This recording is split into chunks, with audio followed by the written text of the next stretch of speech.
Hey, what's up? I'm Thomas Davis, and this is the NFL Players Second Acts Podcast. I'm Thomas Davis, and this is the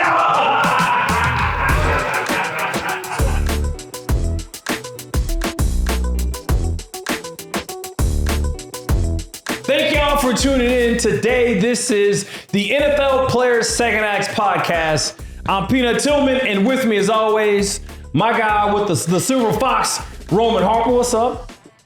I like it. Man, he been had that junk since I met him, bro.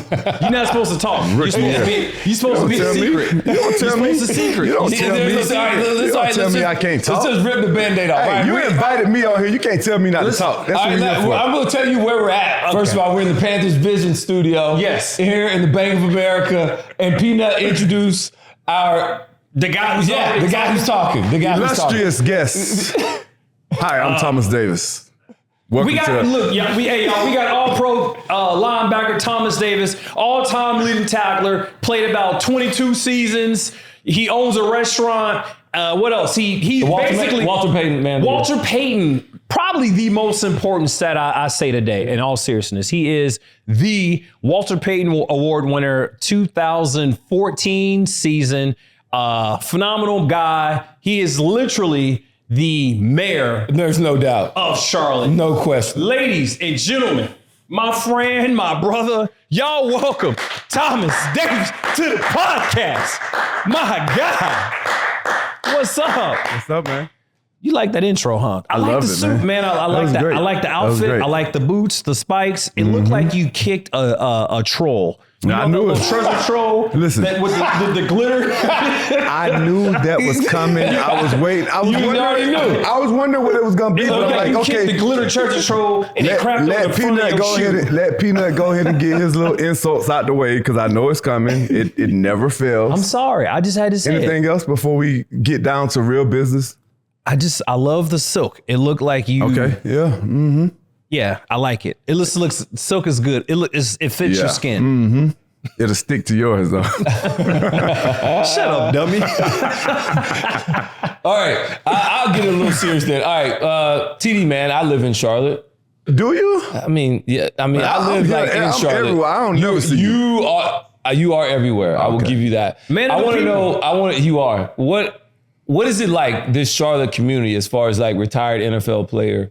Like, what is that community like for you? It's phenomenal. You know, they definitely embrace their players here. They love the Carolina Panthers, and especially if you do the things that I was able to do as a football player in the community. You know, that's where I think I've had the largest impact on this community, because with my Thomas Davis Defending Dreams Foundation, we've been doing work since 2008, and I've created so many relationships off the field. Yeah. And it's so great to see that so many people recognize me for that as much as they did as the work I did on the field. So, I mean, that's been truly phenomenal. But this fan base, they truly embrace their players here. Yeah, I look, it's always good because I'll be getting up in the morning and I'll hear you on the radio. I'm like, damn, what's Thomas doing now? And I don't even think you were doing anything. I think you were just hanging out, or you just played in a celebrity game. So you truly embrace the community, and the community has truly embraced you and your family and everything you're doing. So you truly are the mayor. I thought we used to just mess with you about that, but it's real. It's kind of real now that I'm on the other side of it. Listen, the love and support is definitely mutual. You know, I love being here. Charlotte is gonna always be home for me. You know, being drafted out of Georgia right into Carolina and having the ability to play here for 14 years, you create relationships that are really indescribable. Yeah. So for me to just have this opportunity to just make Charlotte home forever has been truly godsend for us. Yeah. One thing I want to know, and I don't think a lot of people know, is most of us played two positions in high school. Like, I was a receiver and then I played DB. I'm sure you might have been a receiver. I was better than you, but yeah, go ahead. What? Whoa! I mean, just look at where we went to school at. Come on, high school. You're talking to TD right now. Oh my God, I got something for you off camera. We gonna get into that a little bit later. Anyway, most people played two positions in high school, but TD, you played quarterback, running back, receiver, DN, DB, punter, kicker, kick return. How did you play like 12 positions? You know, for me as a kid, I loved the game of football. So it was all about whatever I could do. You know how when you go outside and you're just playing backyard football, you're all of those things. Yes, you are. So for me, I wanted to be all of those things. And my coach, he allowed me to do that. You know, if he identified me as being the best punter, he was going to let me punt. I was the best kicker, he let me kick. I was the best returner, he let me return kicks. And it made the game fun. You know, I had to be in tip-top conditioning. And, you know, you're a kid, you can run around forever. And that was something that I was able to do. But I just felt like I wanted to do whatever I could do to help our team win. You know, we didn't win a ton of games. We didn't have a ton of talent on that football team. But I was willing to do whatever it took for us to be successful. And Peanut, if you sit back and you pay attention, if you notice, all of those positions that you named that I played, linebacker wasn't one of them. Yeah. I never played linebacker in high school, never played linebacker in college. And for me to have the career that I did as an NFL player, as a linebacker, I think that just really speaks to the versatility that I was able to have as a young player because of days like that at Randolph Clay High School, being willing to make the adjustment, to make the change, and not being stubborn and saying, oh, no, this is who I am. I'm a quarterback or I'm a running back. Yeah.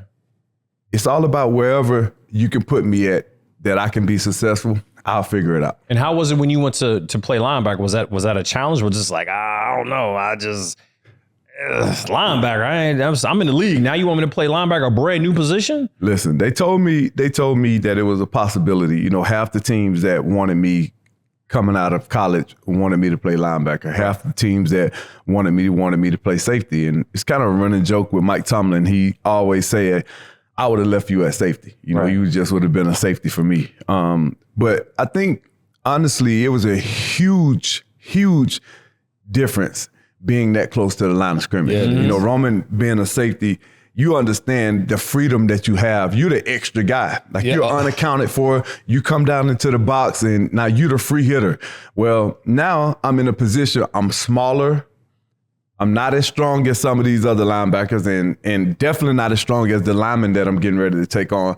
I had to make that adjustment. So it was a learning curve. It was something that, you know, I had to grow into that position. I had to gain weight. I had to understand that, you know, my speed at that time was an advantage for me. So I don't have to sit there and get stuck on trying to take on men that are bigger and stronger than me at that time, use my speed because I'm faster than them. So that was something that I started to understand and learn. And, you know, the Panthers took their time in understanding that was going to be a learning curve for me. And then when we drafted John Beeson, man, just watching the way Beast worked, watch the way that he approached the linebacker position, that helped me out tremendously as well. Yeah. How long did it take you to understand, like, my speed is my friend? And then also maybe what was it like to try and, did you have to make that impact as a special teams guy first, even though you were a first round pick?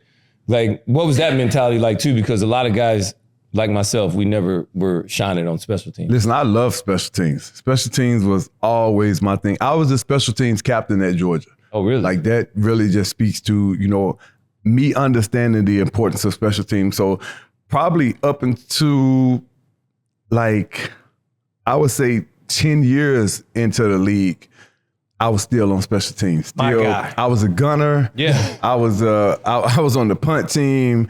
I was on the punt return team. Yeah. I was the R5 on the kickoff team. Oh, you my first few years. I'm in the mix. Wait, it's Buster. In the and mix. I wasn't out there just to be a body. Yeah. Like, I'm out there, I'm trying to make an impact. I'm trying to be a player. I'm trying to be a difference maker. And there ain't a whole lot of gunners that could touch me in that era and during that time, because Luke Kuechly said that was his welcome to the NFL moment. He saw you on special team run down that gunner and blow somebody up. Listen, that's what sold him on TD. He was like, this guy can play. That was special. It wasn't linebacker. It was pure special teams. That was Luke's rookie year, which was also the first game back from my third torn ACL. Yeah. That was my first opportunity to take the field. And that was a special time for me because that was one of the plays that really I would look back on that just allowed me to understand and know that, you know what, this is going to be all right.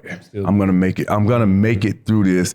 And there's going to be light on the other side of this thing, man, because, you know, it was bleak for a long time. And, you know, to have the Panthers draft Luke Kuechly, John Beeson had just gotten a big contract. You had James Anderson, who had just gotten a big contract. I had just gotten paid. All of this stuff was coming out of the lockout. And for me to have to take that pay cut that year and them not really understanding and knowing what my future was going to be coming off of a third ACL, I knew for a fact that given that chance, I was going to take full advantage of it, man. And the rest just kind of became history. Yeah. So let's stay on that topic of your torn ACL. A lot of people don't know this, but you tore your ACL not once, not twice, but 3 times.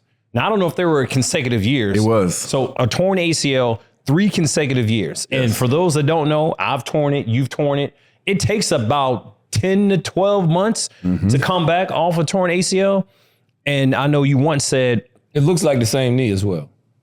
Yeah. Right? Because you only got the zipper on one. Yeah. You don't have it on both. So, funny story. The zipper is actually on the knee that I didn't tear. What? They took my patella on my left knee to fix my ACL on my right knee the last time. That's what Dr. Andrews did. Because think about it. The first surgery I had, they used the hamstring, something new that was going on. Nobody out there use your damn hamstring to fix your ACL. My wife did that to fix hers. It didn't make it better. Does not make it better. And especially for a professional athlete who lives off of speed. Yeah. Because you generate speed from your hamstring. Like, don't do it. Don't do it. Don't do it. Makes no sense. All right. So hamstring first time, right patella the second time. Patella, Left patella the third time. And, you know, going to Dr. Andrews absolutely made a world of difference because I'm nervous going in and I'm like, Doc, like, what are my chances? He was like, well, I'm going to tell you, I'm not doing surgery on you for you to go sit on your ass. Like, and that's just kind of, you know, Dr. Andrews. That's the humor that Dr. Andrews had. And like, that gave me a ton of confidence knowing that, you know, I'm getting this surgery done from someone who's renowned as the best doing it at the time. And knowing that he was confident that I didn't have any major structural damage, that if he could get the ACL to in a good spot, that I would be good. And it was so funny because Kelly was telling me that he dangled like part of the patella that he took. Like he took a real thick piece of the patella from the left knee to make sure that it was secure, man. And that last surgery was in 2011, and I didn't retire until 10 years later. Did he do all 3 or just the one? No, he did the last one. He did the last one. Yes. The one that mattered. So he did 2 of mine. You tore your ACL twice? No, I did another one that was another reconstructive, Okay. but he did both of my surgeries, and it's amazing what Andrews never forgets. The ability for him to go out there. I really thought you had a cadaver though, because that's usually what happens. No, they say after that's the the second worst. or third. I know it is the worst, that's the but worst that's thing to what do. I didn't know. I thought you went to the other patella on the second one, but I didn't realize you used hamstring the first time. Yeah, you went patella. and that was kind of new. Like that was kind of a new procedure back in 2009, fairly new, and they were excited about it, thinking that, you know, it kind of reduces the recovery time when you don't have to cut right into the patella, and yeah, it wasn't good. I guess my thing was, you don't know what patella you getting though. If it's the cadaver. Yeah, the cadavers they use somebody else's. They use somebody else's ACL though. Yeah, your body and when they Your told body me may not take it. your body might reject it. Yeah. No, I'm I'm not doing that. And my body rejected, and then now we got to go in there again. Yeah. Take it out. Yeah. I'm good. Just use mine. All right, tell me this, TD. What was your first welcome to the NFL moment? Oh shoot. My first welcome to the NFL moment happened my first game in the NFL. We played the Not preseason, not preseason, no. regular season. We played New Orleans Saints, and it was Wait. Who'd y'all play? the New Orleans Saints. I like Saints. He's very extra with the New Orleans Saints. This is how. This is. Does that make you feel good? No, This is the peanut. This is the peanut TD. does that- Keep going. This is them. Hey, I just wanted to. It's like for those, this is like for those listening, this is like the bully in high school. he's that juicy mouth. Did he just said the New Orleans Saints? there's something within Peanut Extra that, S's. that he is not happy about. And it's okay, Peanut. We're here Tell for him. you. We're Tell here him, for you. TD. We're here for you. So whatever Tell that him. little thing is that burns you inside, we're here for you. We're here for you, sir. I appreciate You don't have to project that out on everybody else. I All right. appreciate you But and the cool we did- water and the back fragrance to, you got. Back to me I'll answering appreciate it my all. question before I was so rudely interrupted by Thank this you. Thank you. fine, distinguished gentleman right here. Well, we were playing against the Saints. In training camp, I was going to start linebacker. All right. They kind of bounced me back and forth, and Mike Turgovac was the defensive coordinator at the time, and we had a safety get hurt, so they had to move me back to safety. Okay. So I ended up starting against the Saints that first game, and it was a humbling experience because playing safety in the NFL in an extremely complicated defense, having to make the checks, having to be like Communication is listen, the communication is one thing in a basic defense because everybody got to be on the same Yeah, page right. no matter what. But communication in a complicated scheme where if one guy motions, this happens, if he flexes out wider, like I wasn't ready for that as a rookie. I was not prepared for that. And I started that first game and didn't start another game that year. They used me in a bunch of different packages, but I didn't start another game. We had a true veteran in Marlon McCree, who after that first game, they brought Marlon in and Marlon kind of started and his career took off after that. He was able to get a big contract, just based on his ability and the things that he was able to do here. But for me, that was a very humbling welcome to the NFL experience because that in essence allowed me to truly understand the business of NFL football. Doesn't matter where you were drafted at. Yeah. Doesn't matter who you are, who you think you are. If you can't be where they need you to be in all times on that field, they don't care. They're going to put you where they want you to be, and that's over there on that bench watching the game. And for me, I learned a lot that year. I never had that issue again after my rookie year because, you start hearing, oh, well, he's a bust. They wasted a pick on him and all of these cruel, unnecessary things that, people don't understand the human component of, a young kid coming in and having to take on the weight of being a first round pick. And I know a lot of people will say, well, oh yeah, that's a whole lot of weight when you're getting paid a lot of money, but there's a ton of expectations that get attached to being a first round pick. And you're literally carrying the weight of that city because whatever, it depending on where you get picked at. What pick were you? I was 14th, so right in the middle, 14th overall. And for me, I didn't do the things that I needed to do to understand the defense that I was in. Right. Like I would come in, I would meet early in the morning, but I wasn't doing the things that I needed to do once I went home to make sure that I was retaining everything that we were putting in. And it didn't work out the way that I had planned on my first NFL game going. TD. Sorry. No. I'm just gonna say, how did you handle that though, like mentally? Because you just said, like, yo, I'm a young kid. I got drafted 14th. I got all this information I got to retain. The city hates me, or I'm a bust. Like that can kind of get to you a little bit though. It was tough, but I didn't take it personal though. Okay. I'm a competitor. I'm a competitor. So in me, it lit a fire. Right. Because you're gonna say this about me after 1 year. You're gonna try to write my story before I have the chance to go out and write it myself. I'll show you better than I can tell you. And then for me to have that position change that next year, it was something that once we made that decision, I told them like, look, all right, we make this change. I don't ever want to go back. And I love playing safety. Safety was by far my favorite position to ever play in anything because like I talked about, I was the free hitter and I was the cleanup man. And I cleaned up a lot of stuff, man. So to have the ability to make that change and understanding that this is going to be my position and it's on me to make sure that this is not a failure, that this is not something that they're going to point to and say, damn, we should have left him at safety a few years later. I wanted to make sure that I did my due diligence in every aspect of my game. But to answer your question, Peanut, throughout that year, I took advantage of playing special teams. Yeah. I took advantage of being present.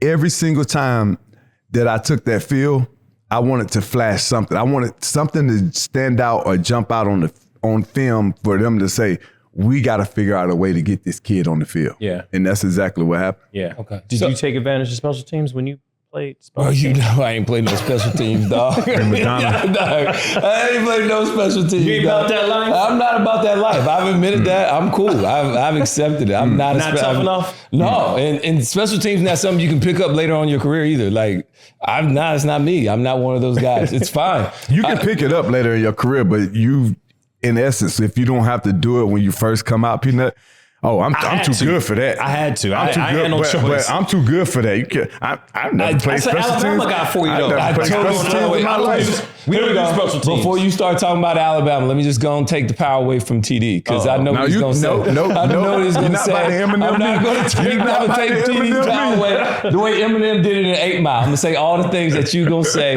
before you say them. And so, yes, TD did have an interception. And yes, TD knocked out 2 of our quarterbacks. And yeah, TD probably won the game by himself. Nobody cares. Nobody cares. Listen, TD. Rome, you just told everybody that you care.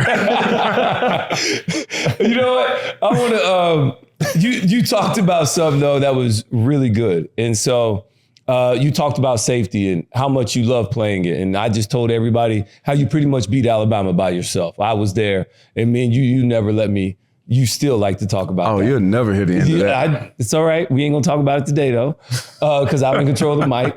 But with you having that pressure of being a first rounder and really feeling like, man, when this team drafts me first round, I'm supposed to make a difference. I'm supposed to all of a sudden uplift or change whatever this situation is by myself because that's why they drafted me to do that. What would you tell any other kid or younger person that's maybe coming into the league or going to college as a higher pick or a high type recruit? What would you tell them as like advice to be like, maybe not put it all on just you, that it still is a team game? What would that advice be that you would give? I don't want to put words in your mouth. We got to understand that this is always going to be a team game. You know, this is the ultimate team sport. 11 men on the field at a time doing one individual job to make sure that the unit is successful. That's what defense and offense and special teams in the NFL requires. So to make sure that you're that person that's out there doing your part and doing your job the right way at all times, you got to make sure you know what you're doing. And it starts when nobody else is watching. It starts when you're in that film room before practice. It starts when you're in that film room after practice. It starts when you leave that building and you take that film home and you're watching it and you are taking the plays that you just installed for the day. You're understanding what your responsibility is, where you need to be, and then you're taking the film that you're getting ready to watch against another team and you're incorporating what you have to do and how you have to do it versus certain plays. So I think without a doubt, man, I would say to any young kid, put all the other BS aside. Nothing else matters if the coaches and your teammates can't trust you. If they can't trust you to be where you need to be and where you have to be when you're supposed to be there, it doesn't matter where you get drafted. It doesn't matter if you're a first-round pick. It doesn't matter if you're undrafted. If they cannot depend or trust that you're going to be where you need to be, your ass going to be over there on the sideline watching the game. Yeah. And you don't want that at no level, at no point in the season do you want to be that guy where they say, man, he's extremely talented and he can really help us, but we can't trust him. There's always, yeah. You don't never wanna be want that guy. you never want that attached to you. So the way you avoid that is doing the extra, man. Doing the little things that so many others are unwilling and unable to do. Get in that film room, Make sure that you understand that playbook. That should be the first thing that you ask for when you get drafted to a team. When can I get my playbook? When can I dive in and start to understand what I need to do and what I have to do so that when I get the opportunity, there's no thinking. There's no second guessing when I take this field. Right. When I take this field, I'm going to put on full display my ability to go out and play because I don't have to think. I don't have to question. I don't have to second guess what I'm doing. I can go out there and utilize my 4.4 speed at all times. And if you are not doing the things off the field to make sure that that's possible, then you're cheating yourself. Yeah, Can we put a little disclaimer out there? Not everybody has 4.4 speed like Thomas did. What was a combine? It was high, but I wasn't supposed to run at the combine though, so I'm still pissed. That's a sensitive subject, Peter. Okay. Glad you just brought that up. I'm sorry, I opened up a wound or triggered a. Yeah, so I kind of fell into that. Oh, you're supposed to be the number one safety, so why aren't you running? Such and such, he's running. This dude is running. He's the number one corner. He's running. So after about 5 or 6 rooms, I'm like, man, are they gonna question my competitiveness? Are they going to think that I'm afraid to compete? So I'm like, fuck it, I'm going to run. So my agent, my trainer, they were like, you bro, weren't supposed to run. I wasn't supposed to. I didn't train. I didn't work on it. We worked on everything else. And then we were going to run the 40 at my pro day.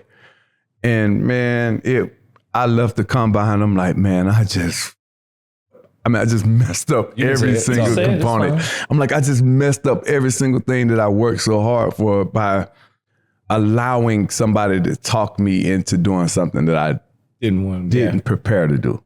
And, that's the blessing that you have of going to the combine first, though, because you could put something out there that may not be an indication of who you truly are. It may be an indication of the circumstances of the constant medical and the stresses of being in Indianapolis, but you get a chance to go back to your comfortable environment and go back and work on the things that you need to do and get better at. And I was able to do that. And both 40 times I ran a 4.43 twice, which ultimately solidified my spot. No, there's no doubt it did. Yeah. I'm only going to say this one time, and I'll say it on camera because it's cool. I admire how tough you are. Torn ACL 3 times, 3 consecutive years in a row. That 2015 season, you ended up breaking your arm, and you had to get a plate put in there. And I really do appreciate your love for, one, the game, but 2, most importantly, I appreciate your love for the team, and specifically that 2015 team. And I honestly didn't think you were going to play. And then we got this picture right here. I don't know if we can zoom in on that. It's you after you had the surgery, and they put a plate in your arm. It kind of looked like football stitches. Yeah. It looked like the football laces on a football. And I've never told you this, but I really do appreciate you. I appreciate you just kind of pushing through, trying to get that Super Bowl ring. And because I knew I wasn't playing because I had my torn ACL. But I want to say I appreciate you for just putting the team on your back and trying to take everything in and trying to get me a ring because I knew I couldn't do it. I appreciate How in the world that. did you play with that? It was just what you talked about, Peanut. As a player that had never had that opportunity up to that point to play in the Super Bowl and to be so close and literally in one instance, just one split decision to have that 11 years at that point of trying to make it to the Super Bowl and win a Super Bowl taken away from you, man, it's heartbreaking, it's heart-wrenching. But when you hear the words that if we do, then there's a chance. Yeah. That's all you need to hear as a player. So I'm like, yeah, let's do it. Let's do it. I didn't even care in that moment what they said after if we do. Right. I just wanted to know that if we did something, that was going to give me an opportunity. And they was like, yeah, we have surgery at 6 a.m. We could start the healing process and, it's going to come down to a pain tolerance thing, but you could potentially play. I'm like, all right, if it's pain tolerance, then shit, I'm going to try to play. Yeah. It don't matter. It don't matter how many plays I get. But if I have the opportunity, as long as it's not something that if I go out there selfishly, I'm going to hurt the team.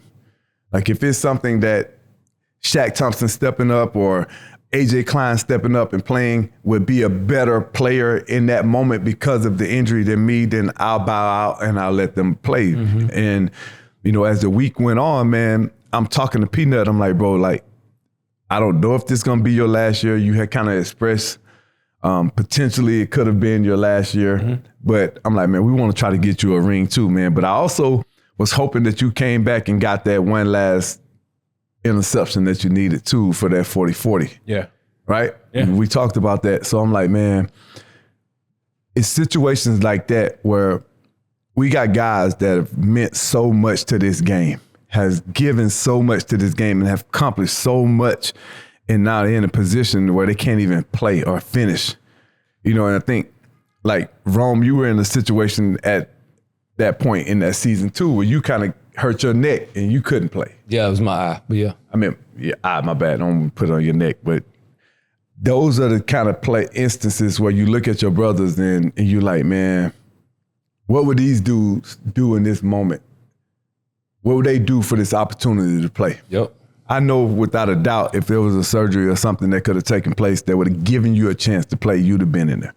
Peanut, without a doubt, if it wasn't an ACL, if it was meniscus or something that only took a week or two to recover, you would have been in there. So that's the true warrior spirit. And I think, like, with us being guys that have been around the game for a long time and we understand how hard it is to have these opportunities, unless you like Patrick Mahomes and you get to go every year, then we understand that those opportunities don't come around that often. So when you have the chance to play in the Super Bowl, you do whatever you can to make sure that that's a reality. And for me, every single day I got better. Every single day, one small step, and it was really getting to the point where I can regain that grip strength. Yeah. And once that came back, I'm like, oh, we full go.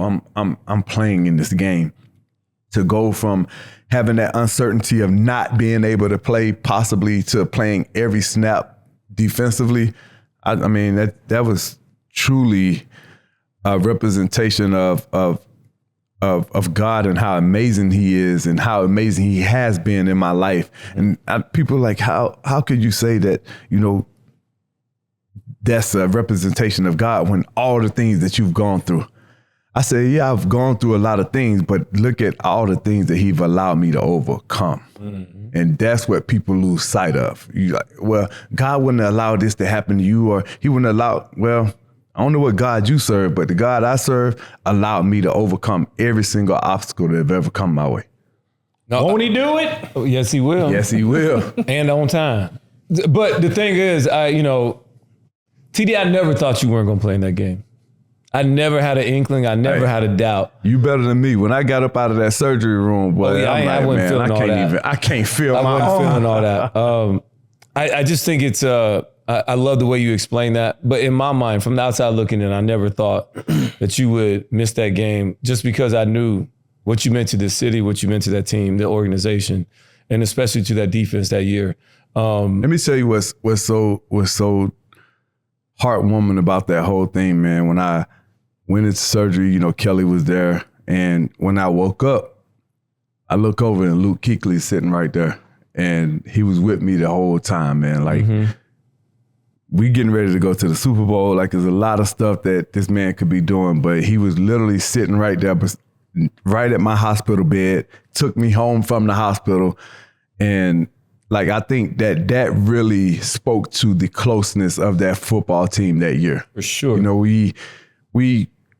we had so much fun, man, and we bonded and we grew together as a group, man. And there have been a lot of teams that have come along in the NFL that have been special football teams, but I don't think that there's really been any teams that have been more special from a standpoint of the closeness and the tight-knit that we had as a football team. We didn't have the most talented roster.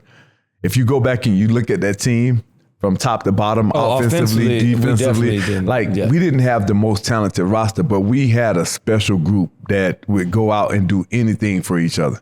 And that's what separated that team from some of the other teams, man. We were literally a quarter away from being an undefeated regular season team.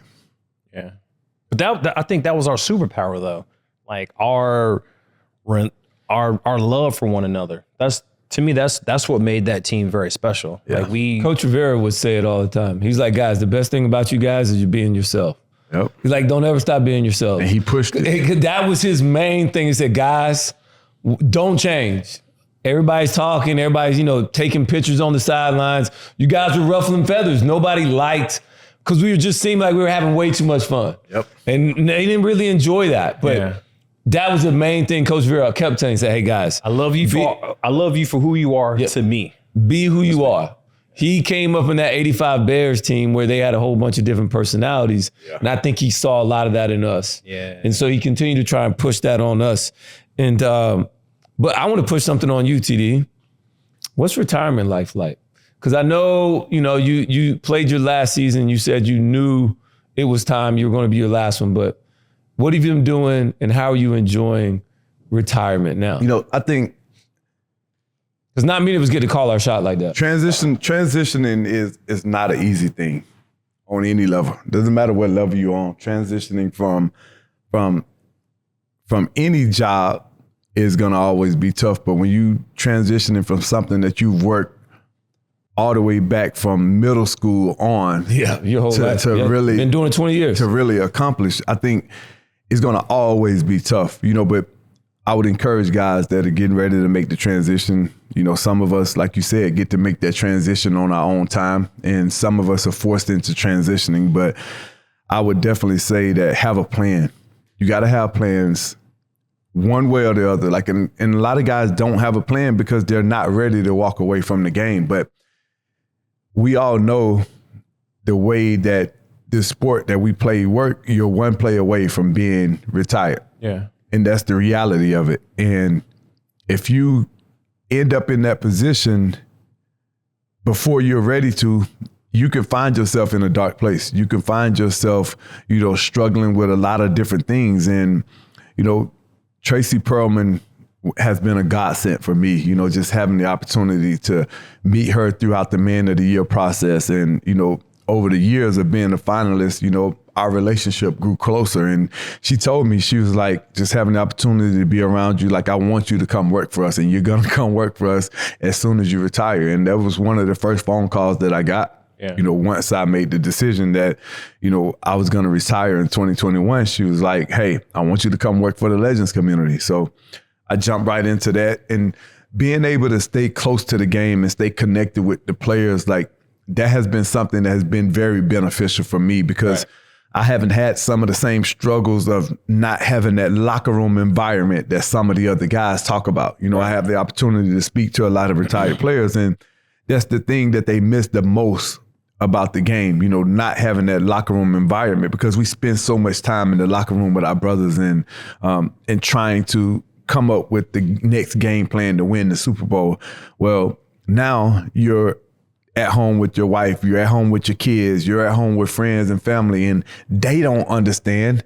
They don't know the competitiveness that goes into your day-to-day, and you can't really be competitive with them. Nope, you got to learn how to lose. And if you do be too competitive, then that creates friction and strife at home, and that's why you see so many of our guys that end up getting divorced or are making decisions that financially put them in trouble, because you're still trying to chase that same high feeling as playing in the NFL. And I just would say to guys, man, start having a plan right now. You start talking to a rookie about having a plan for when the game is over, and then they're looking at you sideways like, man, I just started. But you never know when you're going to finish. Yeah. You just never know when that time is going to come. And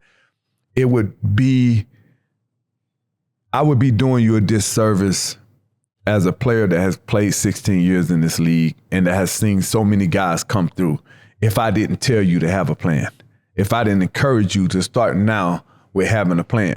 Take advantage of the relationships that you make. True. You're going to meet a ton of people while you're playing this game. Get their numbers, take down contact information, share emails, So when you are done playing and you do walk away from the game, whether it's forced or by choice, then you can go back to those people and say, hey, I want to hear a little bit more information about what you were telling me about 5 years ago, 6 years ago, 7 years ago.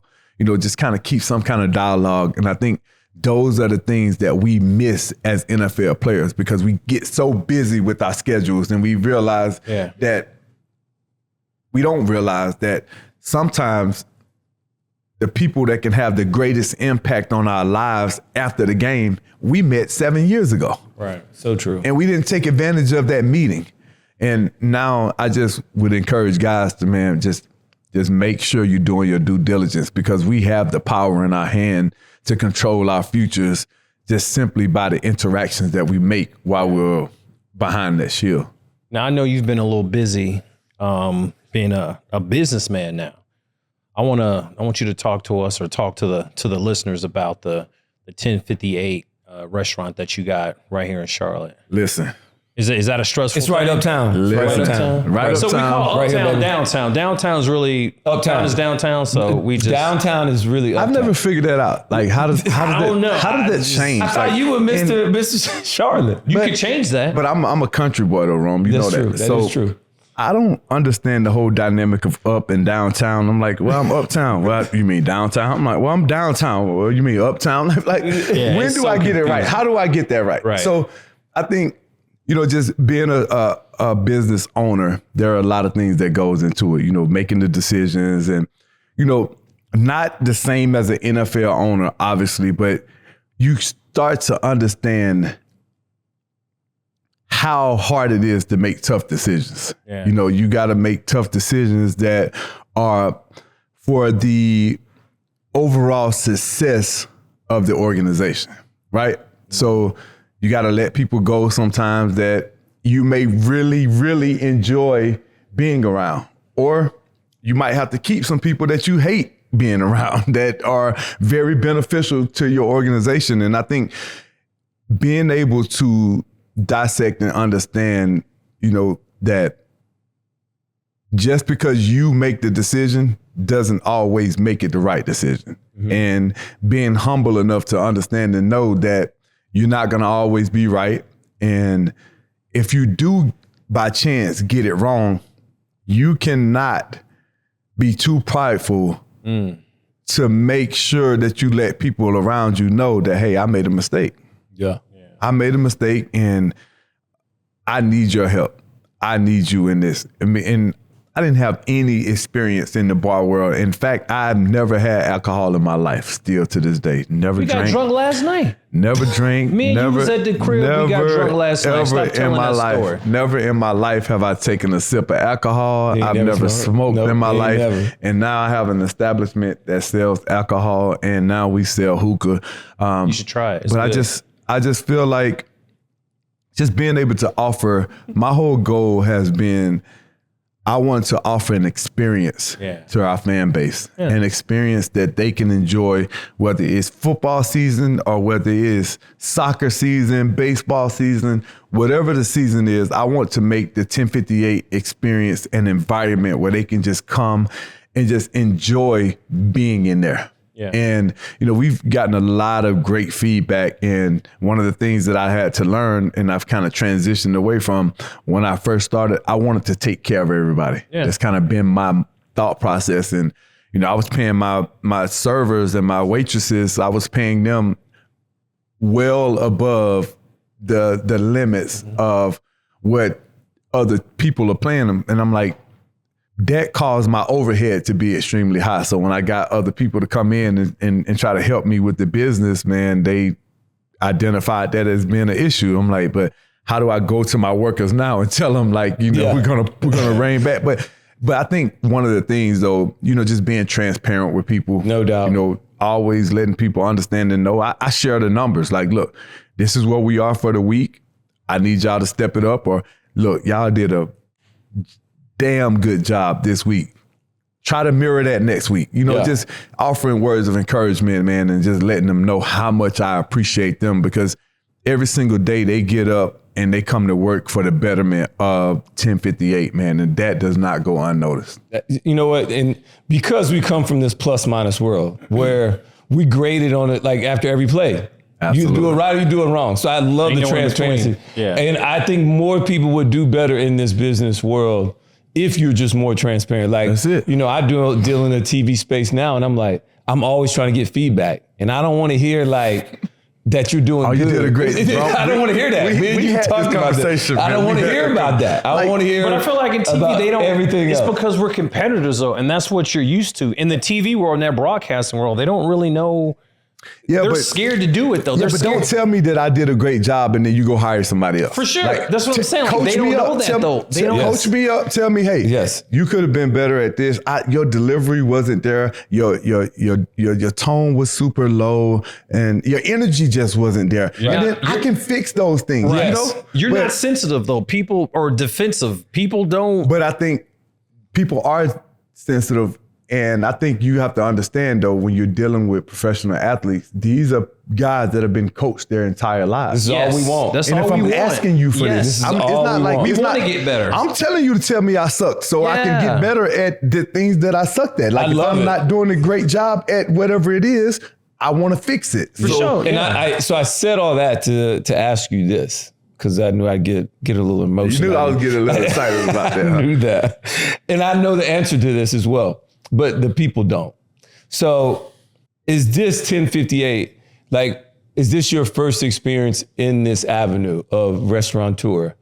And also, have you had anybody like help you or navigate you through this space? So this is not my first experience. I know. But I was a minority owner in another business. We had another spot. I don't want to. You don't have to. Don't go. I'm not going to mention the name. I'm not going to mention how or what happened. I told you I know all this. You know, it was a learning experience for me. You know, I learned very early in retirement that you can't do business with everybody and you cannot trust everybody, no matter how long you've had a relationship with them, because a snake will look you right in your eye, and when you walk away, it will bite you on your ankles. So that's something that I've had to learn, and I've had to learn it the hard way. But I'm thankful that I did learn that when I did, so that I can make my own educated decision moving forward, whether it was a decision to know and understand that I had to take on the role and I had to be more present in my current business. It allowed me to separate people from my life that didn't mean well. They didn't mean me well. It was all about their selfishness and how they could benefit from me being a part of their life. So I don't want people like that around me. Yeah. If I can offer something mutually that's going to help you, then I'm here to do that. But in turn, if you could do that for me as well, then I expect you to do that same thing for me. But, you know, everybody don't think like that. You know, we come from a different world. We come from a different environment where we're always looking to help the person next to us while also receiving some help. But there have been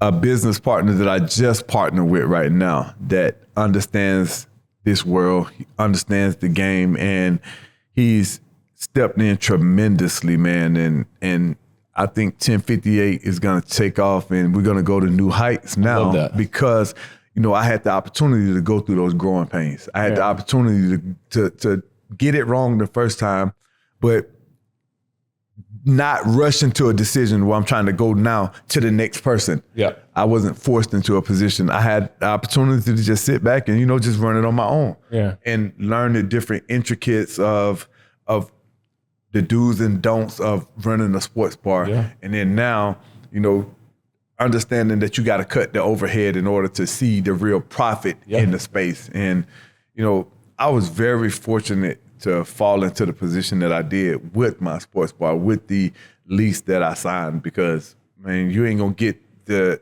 lease that I signed nowhere else in Charlotte for that space and that location. And I mean, it's been real it's been real informative for me to learn this side of the business world. I want to know this part too.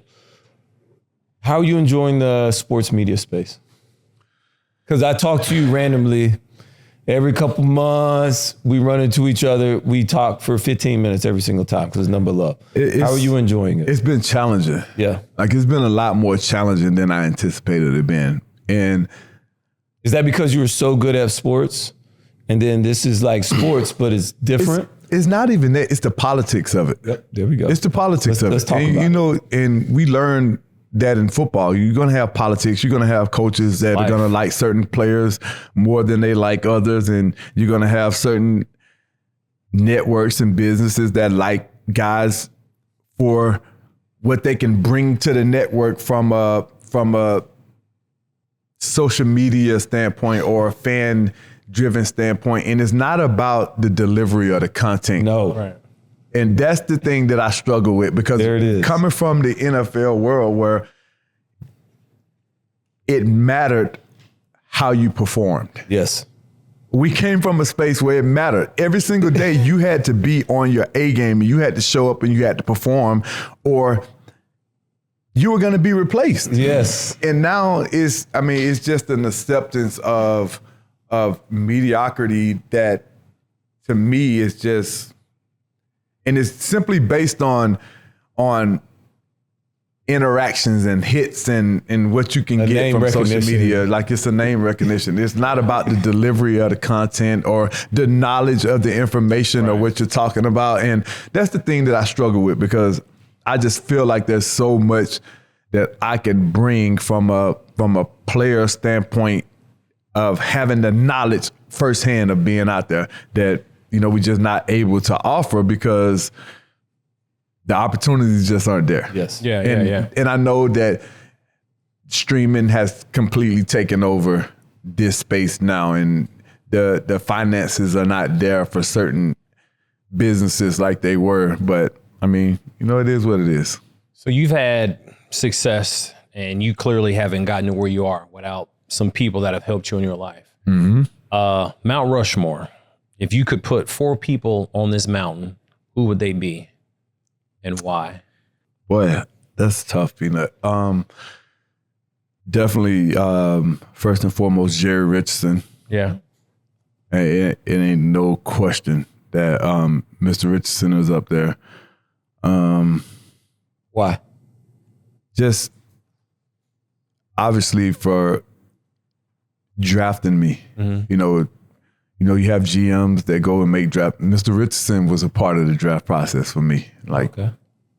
And I know that story. And beyond that, when he was told that it was time to turn the page on a player, making a tough decision as the owner and saying that I'm not going to listen to these people that I hired in this role. If you're willing to put yourself through it, I'm going to give you the opportunity, because we had that kind of relationship. Mm-hmm. And my career was able to be extended because of him having that faith and belief in me. So without a doubt, I know that there's no other team that I would have got that opportunity from to continue my career after tearing my ACL 3 years in a row. Next, I would probably go with my high school football coach. They poured so much into my life as a kid, you know, not growing up with a father figure. My high school coach waking up on a Saturday morning, taking me to an Alabama football camp. Roll Tide. My first real experience in seeing that camp world, and taking me to the Georgia football camp. And my high school coach is taking me to my first ever college football game. I got to witness Florida State versus Florida when Chris Winkie was in school. So, you know, just having that kind of experience and having a coach pour into my life as a young kid that made a world of impact. You know, I kind of couple these next people together in Mark Richt and Coach Van Gorder. You know, they gave us a kid from a small town the opportunity to leave Shelman, Georgia, you know, when nobody else really would, to play Division I football, made a ton of difference in my life and my overall outcome of my situation and who I became as a person, as a player. And obviously I will put God in there, but I know that's not one of my answers that I can give you guys. But next, I would definitely say Michael Jordan. Michael Jordan. Michael Jordan, without a doubt. You know, just the relationship that I've been able to develop with him over the last 10 years, man, has been phenomenal. You know, just being able to go to him with certain things. And, you know, it kind of really started with the dude that just walked in the room. You guys can't see him, Dre Bly. You know, just met Dre Bly a long time ago, and Dre, you know, he was with Jordan Brand at the time. And, you know, as a player, like, that's the ultimate goal from a apparel standpoint. If you can get with Jordan Brand, that's the pinnacle, right? Right. And, you know, I always see Dre, and he was with Jordan, and, you know, he went to UNC, he had that connection, and he did everything on the field to earn the right to be with Jordan Brand. Right. Pro Bowler, All Pro, like, he did his thing. But there was a relationship component there. And, you know, having the connections with Fred Whitfield and then getting to meet Dre and some of the other guys that were with him, and then finally getting to meet MJ and having conversations with him. And I'll never forget how my contract came along with Jordan Brand when I first initially had those conversations. It was after that 2015 season, and we were at the Hornets game, and Coach Rivera was like, we were in there, and I had a meeting set up already to meet with MJ. So we were standing there, and it was kind of like the Friday Ice Cube moment when Smokey was trying to hook him up with the girl, and yeah. And, one of the like Freddie Jackson. Yeah, like no, so it was kind of the sister. So it was like I was going, and I'm nervous about talking to him about it, because like you don't want that time, that one opportunity that you get to talk to him about being a part of the brand, for you to get that no. So I'm in there, and we about to get ready to have the conversation. We're in the flight club in the back of the Hornet Stadium, and then Coach Rivera come up. He was like, "Hey, he's trying to be with Jordan Brand. What does he have to do? What does he need to do?"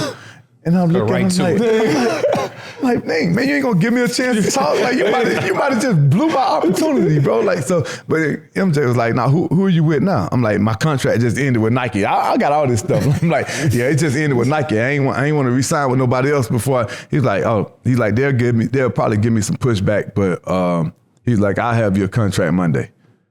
And like that was it, man. That's him, and that's kind of who he is as a person, man. If he connects with you and he identifies you as a